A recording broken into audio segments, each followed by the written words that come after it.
Senator from Utah. One of the words that the American people frequently use to describe Congress today, at least one of the words that is appropriate to repeat on the Senate floor, one of the most common and accurate, is unaccountable. Year after year, Mr. President, hardworking men and women across this great country bristle under dysfunctional, costly, and burdensome laws made right here in Washington, D.C. And day after day, many of them do what Americans have always done when faced with an out-of-touch government. They contact their elected lawmakers to voice their concerns about those laws and to push for change to those laws and the process by which they're made. But ask anyone who has ever called, or written, or emailed their member of Congress what happens next. It's consistent. It's predictable. Blame is shifted. Fingers are pointed. Scapegoats of every variety imaginable are brought forth to defend those who are charged with making the laws from the consequences of their own handiwork. This is the very definition of unaccountability, and it pervades the culture of Washington, D.C., because Congress has allowed it to infect our laws and our institutions, the very institutions by which those laws are made. Many Americans assume that they're being lied to when their elected lawmakers blame someone else for the laws that are raising the cost of living, eating away at their paychecks, and generally making it harder for individual Americans and individual families to realize the American dream. But the truth is actually more troubling, even more troubling than that. Most of the items on the federal government's interminable list of do's and don'ts governing nearly every activity of human life are not, in fact, written, debated, discussed, and passed by Congress. Rather, they're imposed unilaterally by unelected bureaucrats in one of the executive branch's administrative agencies. This is true even for what are called major rules, which are regulations that cost the American people more than $100 million each year in compliance costs. For instance, look at the Department of Energy, whose appropriations we're currently considering. In a single year, 2015, the costs of the regulations issued by the Department of Energy exceeded $15 billion. $15 billion, Mr. President. In 1 year, it cost the American people $15 billion to comply with the regulations issued by this single bureaucratic entity, by this single federal department, the U.S. Department of Energy.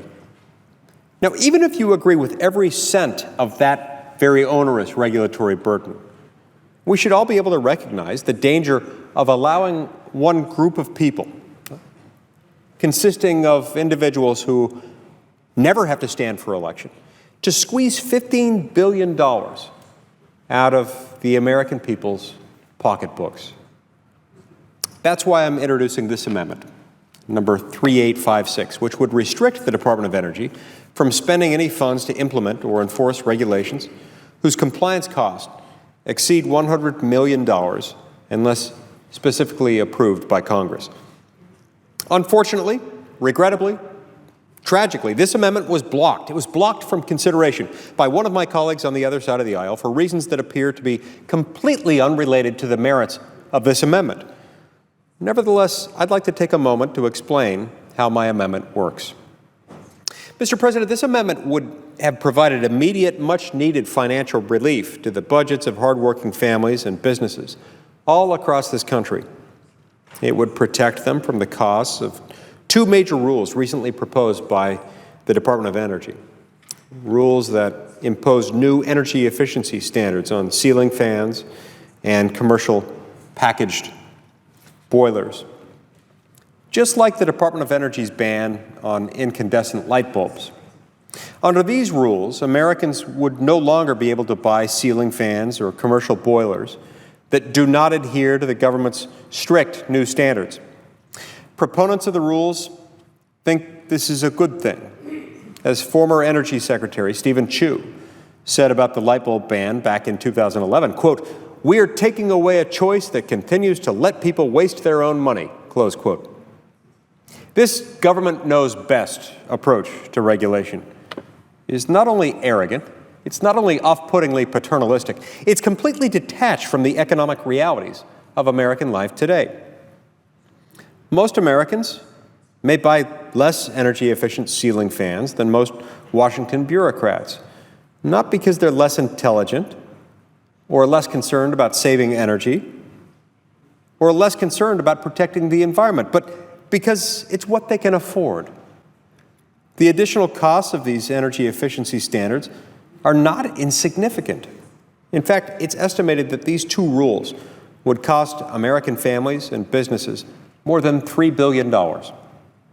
Today, the Department of Energy has the power to impose rules, these rules, on the public. And there's very little Congress can do about it. But under my amendment, the two rules would not go into effect unless or until Congress voted to approve them, unless or until Congress affirmatively enacted them into law and allowed them to be signed into law by the President. This simple common sense reform is on a smaller scale, something that's modeled on the so-called REINS Act, R-E-I-N-S. It stands for Regulations from the Executive in Need of Scrutiny. The REINS Act is a bill that requires congressional approval for all major rules issued by all executive agencies across the entire federal government. Last July, the House of Representatives passed the REINS Act by a strong vote of 243 to 165, and it currently has 37 co-sponsors in the Senate. Support for the legislation is growing because it's becoming increasingly difficult to ignore the moral and material problems of hiding the regulatory process in the nameless, faceless bureaucracy. Everyone here knows the regulatory burden in America has become untenable. Every single day, each of us hears from our constituents about how stifling government regulations have become. The data tell the same story. Just today, we saw that the first quarter of 2016 was the third in a row in which private domestic investment has shrunk. This is disappointing, but it's not surprising.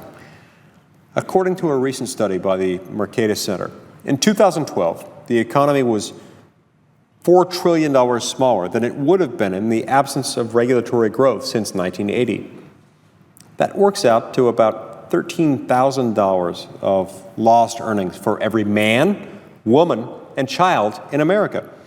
Now, some of my colleagues may think the costs of our regulatory system are defensible. I certainly don't. But I know that there are different opinions out there. And that is exactly the point of the REINS Act. That is exactly the point of this amendment which has been improperly blocked. Under the broken status quo, members of Congress can claim innocence, and they regularly do claim innocence, when an executive agency imposes a costly and controversial regulation on the country. And in fact, many members of Congress not only claim innocence, but they claim almost victim status. They behave almost as if we were a victim, we were someone being acted upon. We don't even have to debate it. It just kicks into law by itself. It's self-executing. Now, this may be convenient for those of us in Washington, but it's fundamentally and unacceptably unfair to the American people. We don't make the law this way in this country. That's not how our system was set up, and it's time that we change it. Mr. President, if Congress is ever going to win back the trust of the American people, we must prove that we are, in fact, trustworthy. Trustworthy to do what we're supposed to do. Trustworthy to make law, because that's why we exist as a part of our government. And the best way to do that is to make ourselves, once again, accountable for making the laws, passing the laws, and standing accountable for the laws of this country. This amendment would be a significant step forward toward making Congress accountable again. I deeply regret that it was blocked, but I look forward to advancing similar reforms in the future. You see, Mr. President, because the idea of making Congress accountable isn't just a good idea. It's burned deeply, indelibly within our constitutional system. It's no accident, Mr. President. The very first clause of the first section of the first article of the Constitution says, all legislative powers herein granted shall be vested in a Congress of the United States, which shall consist of a Senate and a House of Representatives. All legislative powers, that means the power to make all law, all federal law in this federal system. That's vested in a Congress. We're not supposed to delegate that to someone else. That's our power. Senator's time has expired. Thank you, Mr. President. I yield the floor.